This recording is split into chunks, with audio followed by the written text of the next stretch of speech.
Hello and welcome to Learning from Lauren. I am Lauren, your host. And if this is the first time you are here, I am Lauren. I am a travel advisor and I help other people become travel agents, travel advisors, and those just wanting to know more about what it's like to be a travel advisor. I've been a teacher for 21 years and still am. And when I became a travel advisor, I found that there's a lot of like holes missing in training, in understanding the job to no one's fault of their own, but being a travel agent can be a very independent job. So you need to have those skills and understand that independent piece that you need to be doing and when you can kind of rely on people you work with and your travel agent or travel agency or your host agency. So today we're going to talk about I think I want to become a travel agent. Let me practice it. Unlike other jobs, this is one that you can kind of practice on your own to see if you like it. So, one of the things that I did when I first started out is I was kind of back and forth on whether or not I really wanted to do it. It had been something that I was thinking about for a long time, and I had been approached a bunch of times about becoming a travel agent, and I kept saying, no, no, no, no, no. And then during the pandemic, I was like, okay, I need a change in my life. um, so I really like the idea of trying it out first. And I say this because when you're thinking about like a new job and you have another job, there are things in your mind that you are like, I don't want a new job that has X, Y, and Z a part of it. And I'm not dealing with that again in this new job. So when you're becoming a travel agent, a lot of people will sell it as it's the best job ever. You can do it anywhere. It's so awesome. There are some downsides to it also, things that you don't always have control over. I have another video about um, one of the things that is really hard when you're being a travel agent, and I'm going to do some more because I'm live every day in July to better help you on the channel. So I will be doing some more of those videos about things that might be hard for you when you are a travel agent to tell you the real truth about it. And again, if you like these videos, if you like, subscribe and hit that bell notification, that would really help us out. So to be to practice becoming a travel agent, here are some ideas that you can do.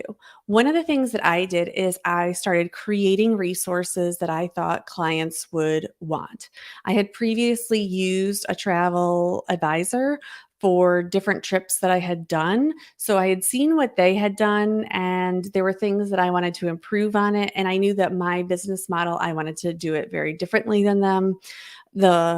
My past travel agent that I used, they were a high volume. They just wanted as many clients as humanly possible and just take, take, take, take, take.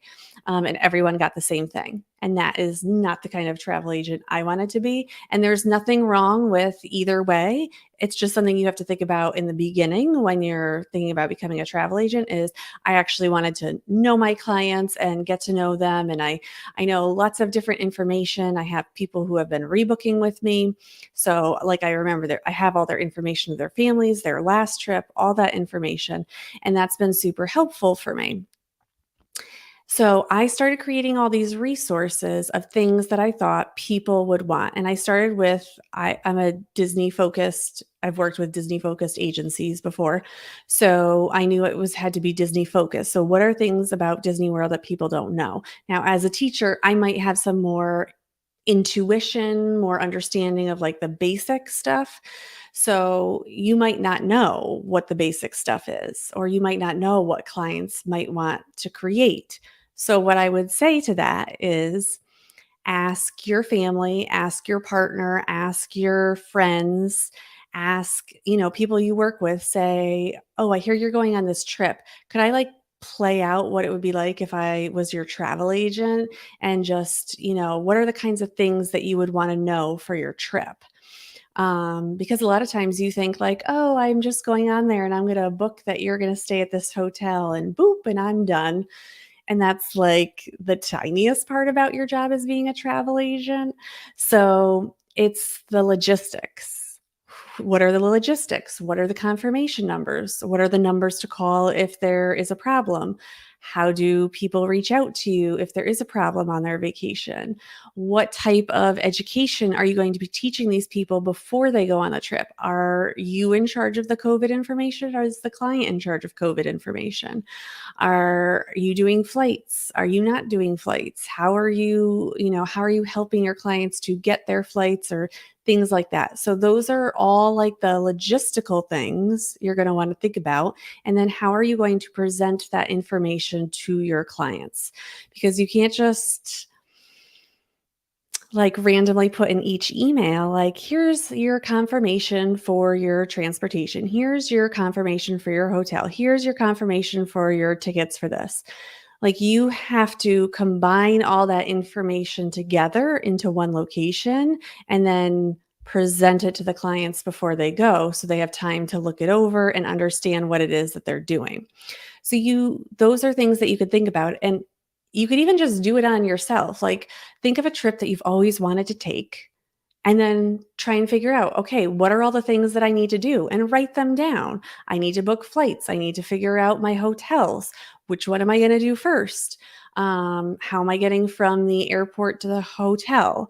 What am I going to do once I get to the hotel? Are there drink packages? Are there food packages? Are there special amenities at this resort that I want to do? Like, what are the big things that people want to do at this location that I'm searching for? Or do I need to research about flights and what are the best flight times, or when are the best things like that? Or what kind of luggage, what kind of things would I need to wear when I'm in that location? These are all things that, if you're preparing for a trip, your clients are going to want to know from you. They're going to want to know, what are the great restaurants, the not common ones that everyone knows about, but those other restaurants that people don't know as much about. Or what is this, fun location to go to that's not maybe touristy, but is really fun? Or where are some great places to buy those native pieces so that you're not just buying things from just anyone? So these are all things to think about, and you can definitely practice on your own. And even though it might be hard, what it is going to teach you is that you can't be everywhere. You can't sell everything. You can't do it all when you first start. You need to pick a location to focus on it, to build up your materials, to build up what you're doing.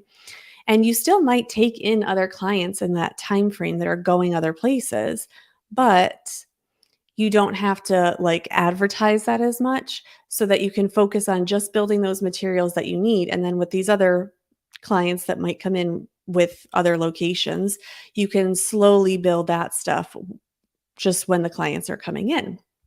So that's a great, it just gives you an opportunity to practice what it is like. Practice calling. Call the hotel. Can you call the hotel? Is it an international number? How are you going to contact them? Can you send them an email and reach out to them and say, like, hey, I want some information about this hotel. Like, if you say it's this view, is it certain floors or not? Like in Hawaii, a lot of times they'll say it's ocean view, but you have to be super careful there, because ocean view can mean a lot of different things at different hotels. So you want to make sure that you have that understanding there. And then you just, you see, do I like this or do I not like this? I will tell you, some of the downfalls of being a travel advisor is trying to contact places, and sometimes it's not so easy, or you get one response from one person and a different response from another person, and you want to just really get the right information. Being on hold, it's part of life now. So, I mean, what's the longest I've been on hold? Disney Fun hold times. So, I mean, I've spent most of my day on hold and still not gotten anyone.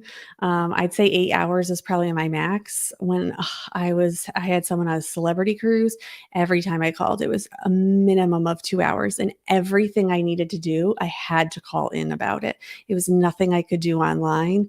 So that can get super frustrating, because that client constantly had problems and I had to constantly call. And it was just never ending for me with those calls. And I would dread calling them. And I would leave my teaching job every day and I would click that call and start calling on my way home, pick up my son, have time with my son, still on hold because I knew I'd be on hold the whole time, make dinner, and then typically during dinner, someone would pick up and I would be able to talk to them then. So those are all things you want to think about when you're becoming a travel advisor, travel agent. So, all right. Again, if you have questions below about how to practice becoming a travel agent, let me know below in the comments and I will see you tomorrow with Learning from Lauren. Bye.